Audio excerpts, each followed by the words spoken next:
रामायण से जुड़े 13 रहस्य जिनसे दुनिया अभी भी अनजान है। रामायण का हिंदू धर्म में एक विशिष्ट स्थान है। मनुष्य जाति के जीवन और उनके कर्मों का विशेष प्रकार से रामायण में विवरण दिया गया है। इसमें भगवान राम और देवी सीता के जन्म एवं जीवन यात्रा का वर्णन है। हम में से अधिकांश लोगों को रामायण की कहानी पता है, लेकिन इस महाकाव्य से जुड़े कुछ ऐसे भी रहस्य हैं जिनके बारे में लोगों को जानकारी नहीं है। आज हम आपके सामने रामायण से जुड़े ऐसे ही 13 रहस्यों को उजागर कर रहे हैं। ऐसा माना जाता है कि मूल रामायण की रचना ऋषि वाल्मीकि द्वारा की गई थी, लेकिन कई अन्य संतों और वेद पंडितों जैसे तुलसीदास, संत एकनाथ इत्यादि ने भी इसके अन्य संस्करणों की रचना की है। हालांकि प्रत्येक संस्करण में अलग अलग तरीके से कहानी का वर्णन किया गया है, लेकिन मूल रूपरेखा एक ही है। 1. रामायण के हर 1000 श्लोक के बाद आने वाले पहले अक्षर से गायत्री मंत्र बनता है। गायत्री मंत्र में 24 अक्षर होते हैं और वाल्मीकि रामायण में 24,000 श्लोक हैं। रामायण के हर 1000 श्लोक के बाद आने वाले पहले अक्षर से गायत्री मंत्र बनता है। यह मंत्र इस पवित्र महाकाव्य का सार है। गायत्री मंत्र को सर्वप्रथम ऋग्वेद में उल्लिखित किया गया है। 2. राम और उनके भाइयों के अलावा राजा दशरथ एक पुत्री के भी पिता थे। श्री राम के माता पिता एवं भाइयों के बारे में तो प्रायः सभी जानते हैं, लेकिन बहुत कम लोगों को यह मालूम है कि राम की एक बहन भी थी जिनका नाम शांता था। वे आयु में चारों भाइयों से काफी बड़ी थी। उनकी माता कौशल्या थी। ऐसी मान्यता है कि एक बार अंग देश के राजा रोमपद और उनकी रानी वशिनी अयोध्या आए। उनको कोई संतान नहीं थी। बातचीत के दौरान राजा दशरथ को जब ये बात मालूम हुई तो उन्होंने कहा, मैं अपनी बेटी शांता आपको संतान के रूप में दूंगा। ये सुनकर रोमपद और वशिनी बहुत खुश हुए। उन्होंने बहुत स्नेह से उसका पालन पोषण किया और माता पिता के सभी कर्तव्य निभाए। 3. राम विष्णु के अवतार हैं, लेकिन उनके अन्य भाई किसके अवतार थे? राम को भगवान विष्णु का अवतार माना जाता है, लेकिन आपको पता है कि उनके अन्य भाई किसके अवतार थे?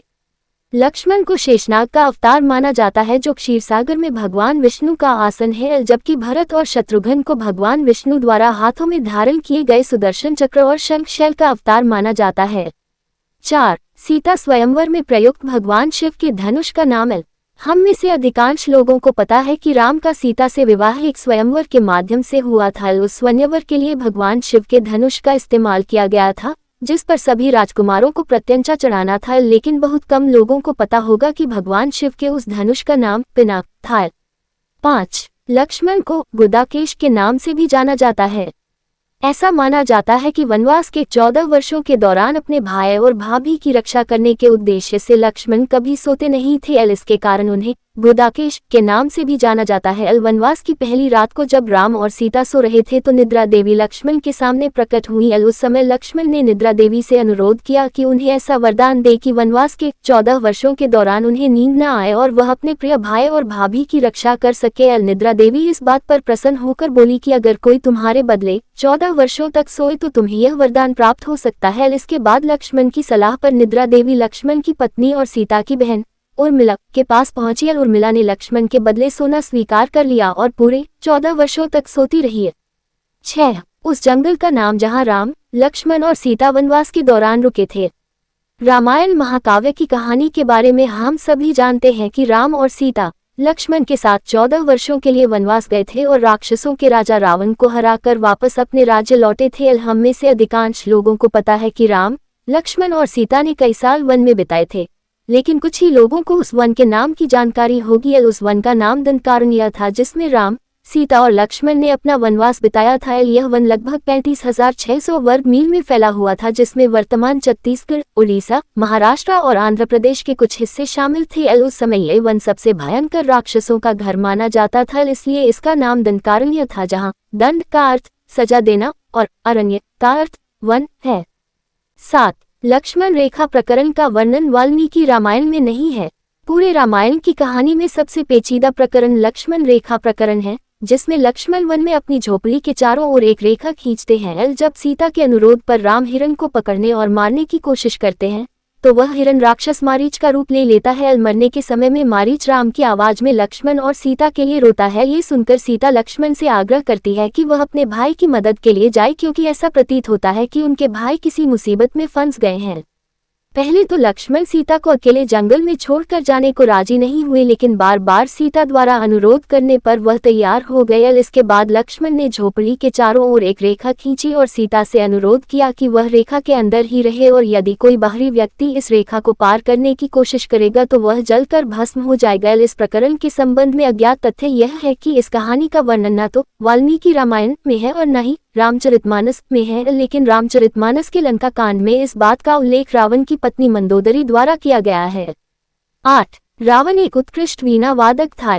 रावण सभी राक्षसों का राजा था। बचपन में वह सभी लोगों से डरता था क्योंकि उसके 10 सिर थे। भगवान शिव के प्रति उसकी दृढ़ आस्था थी। इस बात की पुख्ता जानकारी है कि रावण एक बहुत बड़ा विद्वान था और उसने वेदों का अध्ययन किया था। लेकिन क्या आपको पता है कि रावण के ध्वज में प्रतीक के रूप में वीणा होने का कारण क्या था? चूंकि रावण एक उत्कृष्ट वीणा वादक था जिसके कारण उसके ध्वज में प्रतीक के रूप में वीणा अंकित था। हालांकि रावण इस कला को ज्यादा तवज्जो नहीं देता था, लेकिन उसे यह यंत्र बजाना पसंद था। 9. इंद्र के ईर्ष्यालु होने के कारण कुंभकर्ण को सोने का वरदान प्राप्त हुआ था। रामायण में एक दिलचस्प कहानी हमेशा सोने वाले कुंभकर्ण की है। कुंभकर्ण रावण का छोटा भाई था जिसका शरीर बहुत ही विकराल था। इसके अलावा वह पेटु भी था। रामायण में वर्णित है कि कुंभकर्ण लगातार 6 महीनों तक सोता रहता था और फिर सिर्फ एक दिन खाने के लिए उठता था और पुनः 6 महीनों तक सोता रहता था। लेकिन क्या आपको पता है कि कुंभकर्ण को सोने की आदत कैसे लगी थी? एक बार एक यज्ञ की समाप्ति पर प्रजापति ब्रह्मा कुंभकर्ण के सामने प्रकट हुए और उन्होंने कुंभकर्ण से वरदान मांगने को कहा। इंद्र को इस बात से डर लगा कि कहीं कुंभकर्ण वरदान में इंद्रासन न मांग ले, अतः उन्होंने देवी सरस्वती से अनुरोध किया कि वह कुंभकर्ण की जिह्वा पर बैठ जाए जिससे वह इंद्रासन के बदले निद्रासन मांग ले। इस प्रकार इंद्र की ईर्ष्या की वजह से कुंभकर्ण को सोने का वरदान प्राप्त हुआ था। 10. नासा के अनुसार रामायण की कहानी और आदम का पुल एक दूसरे से जुड़े हुए हैं। रामायण की कहानी के अंतिम चरण में वर्णित है कि राम और लक्ष्मण ने वानर सेना की मदद से लंका पर विजय प्राप्त करने के लिए एक पुल का निर्माण किया था। ऐसा माना जाता है कि यह कहानी लगभग 1750 साल पहले की है। हाल ही में नासा ने पाक जलदमरू मध्य में श्रीलंका और भारत को जोड़ने वाले एक मानव निर्मित प्राचीन पुल की खोज की है और शोधकर्ताओं के अनुसार इस पुल के निर्माण की अवधि रामायण महाकाव्य में वर्णित पुल के निर्माण काल से मिलती है। नासा के उपग्रहों द्वारा खोजे गए इस पुल को आदम का पुल कहा जाता है और इसकी लंबाई लगभग 30 किलोमीटर है। 11. रावण को पता था कि वह राम के हाथों मारा जाएगा।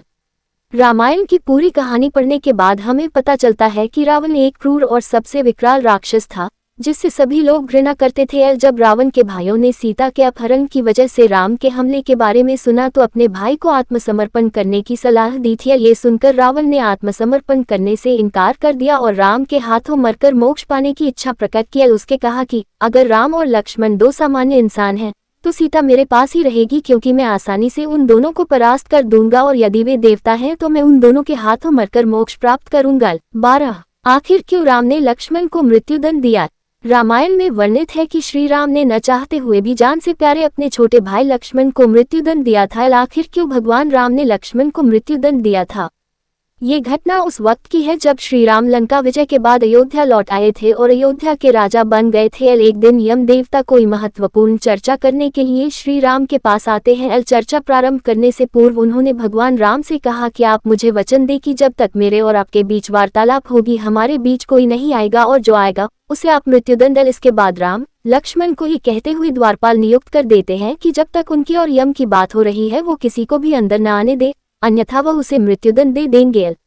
लक्ष्मण भाई की आज्ञा मानकर द्वारपाल बनकर खड़े हो जाते हैं। लक्ष्मण को द्वारपाल बने कुछ ही समय बीतने के बाद वहां पर ऋषि दुर्वासा का आगमन होता है। जब दुर्वासा ने लक्ष्मण से अपने आगमन के बारे में राम को जानकारी देने के लिए कहा तो लक्ष्मण ने विनम्रता के साथ मना कर दिया। इस पर दुर्वासा क्रोधित हो गए तथा उन्होंने संपूर्ण अयोध्या को श्राप देने की बात कही। लक्ष्मण ने शीघ्र ही यह निश्चय कर लिया कि उनको स्वयं का बलिदान देना होगा ताकि वो नगरवासियों को ऋषि के श्राप से बचा सके और उन्होंने भीतर जाकर ऋषि दुर्वासा के आगमन की सूचना दी। अब श्री राम दुविधा में पड़ गए क्योंकि उन्हें अपने वचन के अनुसार लक्ष्मण को मृत्युदंड देना था। इस दुविधा की स्थिति में श्री राम ने अपने गुरु वशिष्ठ का स्मरण किया और कोई रास्ता दिखाने को कहा। गुरुदेव ने कहा कि अपनी किसी प्रिय वस्तु का त्याग उसकी मृत्यु के समान ही है, अतः तुम अपने वचन का पालन करने के लिए लक्ष्मण का त्याग कर दो। लेकिन जैसे ही लक्ष्मण ने ये सुना तो उन्होंने राम से कहा कि आप भूल कर भी मेरा त्याग नहीं करना, आपसे दूर रहने से तो यह अच्छा है कि मैं आपके वचन का पालन करते हुए मृत्यु को गले लगा लूं। ऐसा कहकर लक्ष्मण ने जल समाधि ले ली। 13 राम ने सरयू नदी में डुबकी लगाकर पृथ्वीलोक का परित्याग किया था। ऐसा माना जाता है कि जब सीता ने पृथ्वी के अंदर समाहित होकर अपने शरीर का परित्याग कर दिया तो उसके बाद राम ने सरयू नदी में जल समाधि लेकर पृथ्वीलोक का परित्याग किया था। अगर आपको दी गई जानकारी अच्छी लगी हो तो वीडियो को लाइक करें और चैनल को सब्सक्राइब करें।